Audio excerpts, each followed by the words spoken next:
नमस्कार, मैं हूं संजीव कुमार और आप देख रहे हैं वेब समाचार। पूरे झारखंड में पंचायत चुनाव की सरगर्मी जैसी समाप्त हुई, निर्वाचन आयोग नगर निकाय नगर परिषद चुनाव को लेकर एक्टिव हो चुके हैं। आपको बता दें कि झारखंड जिले में 14 ऐसे जिले हैं जहां पे नगर निकाय चुनाव होने हैं, जिनका कार्यकाल 2020 में समाप्त हो चुका है। इसके अलावा कई ऐसे जिले हैं जिनका कार्यकाल 2023 में समाप्त होगा। हालांकि इनका कार्यकाल 4-4.25 साल का वक्त गुजर चुका है। तो अभी हम आपको बता दें कि अभी हम आए हुए हैं गुमला जिला में वार्ड नंबर नगर परिषद में आता है वार्ड नंबर 9। यहाँ के पार्षद हैं आरिफ आलम जी, उर्फ बालो के नाम से यहाँ फेमस हैं। तो इनसे जानते हैं कि इनके द्वारा क्या कुछ डेवलपमेंट विकास का काम किया गया है, कितने लोगों को प्रधानमंत्री आवास योजना, शौचालय, राशन कार्ड, पेंशन, सड़क, नाली, गली सहित कोरोना काल में कैसे लोगों को मदद किए, ऐतिहासिक काम कौन सा हुआ और आगे की क्या रणनीति है, तमाम बिंदुओं पे मैं बातचीत करूँगा। इसके साथ साथ कुछ पॉलिटिकल सवाल जवाब होंगे। झारखंड के पूर्व राज्यपाल द्रौपदी मुर्मू जो एनडीए के उम्मीदवार बनाए गए हैं, इन मुद्दों पर भी बातचीत होगी। 1932 हत्याकांड को लेकर और अग्निपथ जो योजना है जिससे देश में देख रहे हैं कि किस तरह से विरोध हो रहा है, तो इन तमाम बिंदुओं पे मैं इनसे बात करता हूँ। पहले तो आपको वेब समाचार में बहुत बहुत स्वागत करते हैं आपसे। वेब समाचार पर जी लोग आए हैं, उनका हम बहुत किया करते हैं। अच्छा बताइए कि जनता ने जब आपको 5 वर्षों के लिए समय दिया, इस दौरान क्या कुछ डेवलपमेंट या विकास का काम हुआ? मुझे जनता ने 5 वर्षों के लिए दिया, लेकिन अभी कार्यकाल 4 वर्षों हो चुकी है। 4 साल हो चुकी है। हमने वार्ड में जो भी नाली, रोड, बिजली, पानी की समस्या को अपने स्तर से पूर्ण किया। मेरा जो भी कार्यकाल और बचा हुआ है, जो छोटा मोटा छूट गया है, उसको हम पूरा करने का प्रयास करेंगे। ऐसे हम लोग बोर्ड का बैठक में दे चुके हैं। पैसा का अभाव है, सरकार पैसा नहीं भेज रही है। जैसे पैसा भेजती है, जो छोटा मोटा काम बच गया है उसको हम पूरा करने का काम करेंगे। कितने लोगों को प्रधानमंत्री आवास योजना का लाभ दिलवा चुके हैं? वैसे लोग जो योग्य हैं उनको हमने प्रधानमंत्री आवास योजना का लाभ दिया है। लगभग 60 से 70 लोगों को दिया है। पेंशन और राशन कार्ड कितना बना?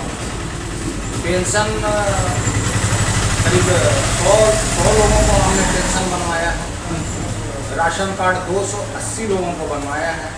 और जो योग्य हैं, जो टैक्स पेयर हैं, हमने उनका राशन कार्ड को रद्द भी कराया है। रद्द भी कराने का काम जी। जो गवर्नमेंट जॉब में है, टैक्स वगैरह पे करते हैं, उन लोगों को भी किया जी। टैक्स पेयर हो, गवर्नमेंट जॉब में हो, वैसे लोगों को जिसके पास 2-4 गाड़ियाँ हैं, उन लोगों को हमने राशन कार्ड रद्द कराने का काम किया। अच्छा बताइए कि कोरोना काल में आपने कैसे लोगों को मदद किया? कोरोना काल में मुझे सरकार के तरफ से 10,000 रुपया नगर पालिका के तरफ से मिला था।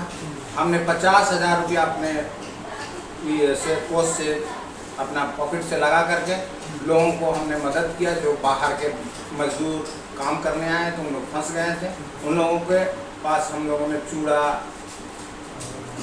आलू, चावल देने का काम किया। ये सब काम किया आप अपने, मतलब जो नगर परिषद के द्वारा जो फंड आया, इसके अलावा अपने 50,000 अपने स्तर से लगाया? बिल्कुल। अच्छा ये बताइए कि आपके कार्यकाल में कोई ऐतिहासिक काम जो पूर्व में नहीं होता, या यूँ कहे कि जब से बिहार से झारखंड अलग हुआ तब से वो डेवलपमेंट नहीं होता जो आपने वो कर दिखाया? मेरे ही वार्ड में मैंने 10 साल नगर चुनाव हुआ था। 10 साल में कोई भी नाली, रोड नहीं बनाया गया था पूर्व वार्ड पार्षद के द्वारा। हमने आते के साथ सबसे पहले नाली और रोड का काम को दुरुस्त कराया। पॉल खुट्टा में कहीं पर पॉल खुट्टा नहीं लगा हुआ था, हमने उनको लगवाने का काम किया। क्या बिजली वाला? जी। जो सरकार का एक महत्वाकांक्षी योजना है, हर को मिलना है। और खुट्टा जहाँ पर जगह लोग नहीं दे रहे थे, हमने उन लोगों को समझा बुझा करके खुट्टा गड़वा करके लोगों तक लाइन पहुँचाने का काम कर रहे हैं। अच्छा आपके वार्ड की सबसे बड़ी समस्या क्या है? मेरे वार्ड में सबसे बड़ी समस्या है पानी का। चूँकि हम लोगों के यहाँ जलमीनार है, लेकिन जलमीनार है छोटा। 70,000 लीटर का जलमीनार है, जो 5 मोहल्ले को टच करके उसके बाद हम लोगों के मोहल्ले में पानी दिया जाता है, जो सुचारू रूप से पानी सप्लाई नहीं हो पाता है। लोग को उसमें है आकर्षित, लेकिन सरकार पर हम लोग किए हैं। तो अभी एक बैंक का विदेशी बैंक का ये सपोर्ट से बनने को है, जो DPR बन चुका है। जुलाई या अगस्त से काम चालू हो जाएगा जी। तो उससे हम लोग पानी टंकी बड़ा बनाएंगे 7 लाख लीटर गैलन का, तो उससे पानी का सुचारू रूप से सप्लाई हो सकेगा। अच्छा, आपके युवा क्षेत्र में युवा वर्ग बहुत सारे हैं, अगर आपके पास आते हैं कि हमें आर्थिक रूप से मदद चाहिए, स्वरोजगार करना है, तो कैसे मदद करते हैं? हम लोगों के नगर पालिका में एक शहरी रोजगार योजना के तहत लोगों को बाजार में जो बाजार लगाते हैं, बाजार हाट लगाते हैं, उन लोगों को छोटा छोटा 10,000 50,000 वैसे लोगों को जो है उसको 1 लाख रुपया का नगर पालिका से मदद दिलवाने का काम करते हैं, जिससे हम लोग छोटा छोटा लघु कुटीर उद्योग सब काम करते हैं। अच्छी बताइए कि अगर आपको जनता दोबारा से मौका देती है तो क्या आप उपाध्यक्ष के लिए फाइट करेंगे? अगर जनता हमको दोबारा देती है और वार्ड पार्षद के द्वारा चुनाव होना है, कि वार्ड पार्षद अगर हमको साथ देते हैं तो मैं बिल्कुल उपाध्यक्ष के लिए फाइट करेंगे। तो इस बार आपने मन बना लिया कि पर फाइट करेंगे? जी बिल्कुल। अच्छा बताइए कि आप झारखंड के पूर्व राज्यपाल हैं द्रौपदी मुर्मू और NDA की उम्मीदवार घोषित किए गए, कैसा लग रहा है? वो आदिवासी समाज से आते हैं। झारखंड के पूर्व राज्यपाल द्रौपदी मुर्मू जो है वो हमारे यहाँ 5 साल कार्यकाल उनका हुआ, समाप्त हो गया। अभी NDA की तरफ से वो प्रत्याशी बनाई गई हैं और हमारे यशवंत सिन्हा भी झारखंड से ही आते हैं, झारखंड के ही हैं और वो विदेश मंत्री अटल बिहारी वाजपेयी प्राइम मिनिस्टर के समय में वो विदेश मंत्री, रक्षा मंत्री, वित्त मंत्री रह चुके हैं। वो भी अच्छे काबिल हैं। और द्रौपदी मुर्मू एक आदिवासी महिला है, सबसे बड़ी बात है कि आदिवासी महिला है। तो हम लोग के जो झारखंड में आदिवासियों का ही माने ये है, तो हम चाहेंगे कि द्रौपदी मुर्मू को ही राज्यपाल बने। ये हमारा कहीं आप NDA को समर्थन करें? बिल्कुल।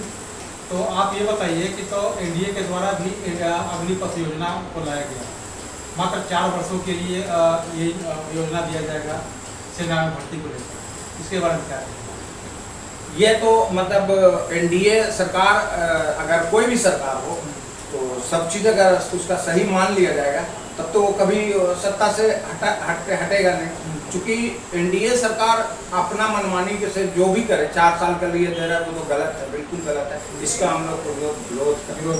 तो एक तरफ राष्ट्रपति को लेकर राष्ट्रपति चूँकि यहाँ रही हैं, महिला है, आदिवासी समाज से आती हैं, इसलिए हम उनका समर्थन करते हैं। अग्निपथ को लेकर क्या आपकी क्या मन है, आपका क्या राय है? अग्निपथ के लिए इसमें सुधार होना चाहिए।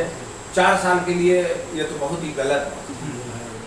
मतलब उम्र सीमा में बढ़ोतरी होना चाहिए। तो उन्होंने तो कहा है कि जो भी असम रेजिमेंट होगा वहाँ से रिटायर होंगे, तो असम रेजिमेंट या CRPF में 25% लोगों को उसमें नौकरी दिया जाएगा। और इसके अलावा जो पर घराने हैं, कॉर्पोरेट हैं, उन्होंने कहा कि हमारे लिए उन लोग के लिए दरवाज़ा खुला है। तो इसके बारे में क्या कहें? देखिए, दरवाजा खुला हुआ है या नहीं खुला हुआ वो तो बात का बात है। पहले अभी इसमें जो 4 साल का समय सीमा रखा गया है उसको बढ़ना चाहिए, अन्यथा उसको रद्द करना चाहिए। 1932 खतियान को लेकर क्या लागू होना चाहिए? 1932 खतियान अगर लागू कर देगा तो सबके पास खतियान नहीं है कि 32 का है। कोई लोग जिंदगी भर किराया में रहा है, तो कहाँ से लाएगा खतियान? तो ये तो बेकार है, लागू नहीं होना। अच्छा बताइए कि गिट्टी बालू को लेकर के बहुत सारे डेवलपमेंट काम रुक गया है, आपके वार्ड में भी क्या ऐसे काम होंगे? तो क्या सरकार से मांग करेंगे? सरकार से हम यही मांग करेंगे कि जो भी बालू का टेंडर कराना है आप टेंडर करा दीजिए। लोगों को अभी अब बालू मिलता था 1000 रुपया में, आज के डेट में बालू 2500 रुपया में मिल रहा है। और वो सरकारी पदाधिकारी का मिली भगत से 2500 रुपया में मिल रहा है।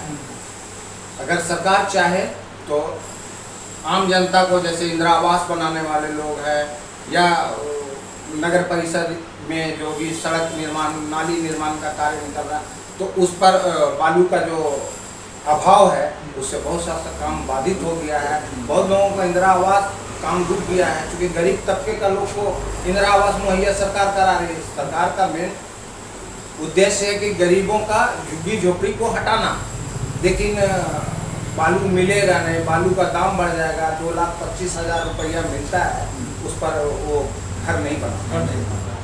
अच्छा, अंतिम सवाल आपसे यह है कि मैंने बात किया, उनका कहना है कि जिस तरह से मंत्री विधायक उनको पेंशन मिलता है, मानदेय में बढ़ोतरी किया गया है, पेंशन मिलता है, तो वो भी प्रतिनिधि, मैं भी प्रतिनिधि, तो हमें भी पेंशन क्यों नहीं मिलना चाहिए?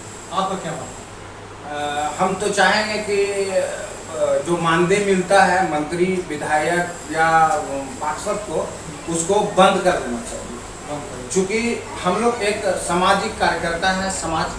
समाज को माने अच्छे रास्ते में ले जाने के लिए, तो जब हम अपने जी में सोच चुके हैं कि हमको समाज को सेवा करना है, तो फिर ये मानदेय की आवश्यकता नहीं चाहिए, पेंशन नहीं चाहिए। हम लोग कमा लेंगे, बिजनेस करके पब्लिक का सेवा कर सकते हैं। पब्लिक के मतलब बिजनेस करके कमा के पब्लिक से हो सकते हैं। तो आपने सुना कि जिस तरह से वार्ड पार्षद हैं बालू जी हैं, और पूरा नाम अगर बोले तो इनका आरिफ आलम जी हैं। तो इनका कहना है कि जितने भी मंत्री हैं, विधायक हैं, MP हैं, MLA हैं, जिन लोगों को पेंशन वगैरह मिलता है, उनको बंद कर दिया जाए। चाहती है कि जो डेवलपमेंट, जो कि जनप्रतिनिधि वो भी हैं और मैं भी हूँ, तो जिस तरह से मुझे नहीं मिल रहा है तो उन लोगों को भी नहीं मिलना चाहिए। और निश्चित रूप से इनका कहना है कि इनको बंद कर देना चाहिए। हम लोग समाज सेवा काम करना है, तो हम लोग कोई भी तरह से, किसी तरह से बिजनेस करके, रोजगार करके हम लोग समाज सेवा कर सकते हैं। तो पेंशन की आवश्यकता क्या है? इसके अलावा इनका कहना है कि इस बार अगर उपाध्यक्ष के लिए 5 पार्षदों के द्वारा किया जाएगा, हालांकि ये निश्चय है कि पार्षदों का चयन, पार्षदों के द्वारा ही उपाध्यक्ष का चयन होगा। तो अगर जनता मौका देती है, वार्ड पार्षद बनते हैं, तो निश्चित तौर से मैं उपाध्यक्ष के लिए मैं फाइट करूँगा। और इसके अलावा जो डेवलपमेंट मैंने वार्ड के लिए किया है, वही डेवलपमेंट नगर परिषद के रूप में करने का काम करूँगा। और इस वार्ड के साथ साथ पूरे नगर परिषद को ऐतिहासिक, आदर्श और डिजिटल बनाने के लिए हर स्तर पे मैं काम करूँगा। बहरहाल आप चलते हैं दूसरे पार्षद के पास, उनसे जानते हैं कि उनके द्वारा क्या कुछ डेवलपमेंट एंड विकास का काम किया गया है और आगे की क्या रणनीति है। तमाम वीडियो पे मैं उनसे बातचीत करूँगा। अपने व्यक्त समाचार में समय दिया, इसके लिए बहुत बहुत धन्यवाद। अगर आपने हमारे चैनल को अब तक सब्सक्राइब नहीं किया है तो सब्सक्राइब कर लें, बेल आइकन भी दबाएं, ताकि हर छोटी बड़ी खबरों से रूबरू हो सके। बहुत बहुत शुक्रिया।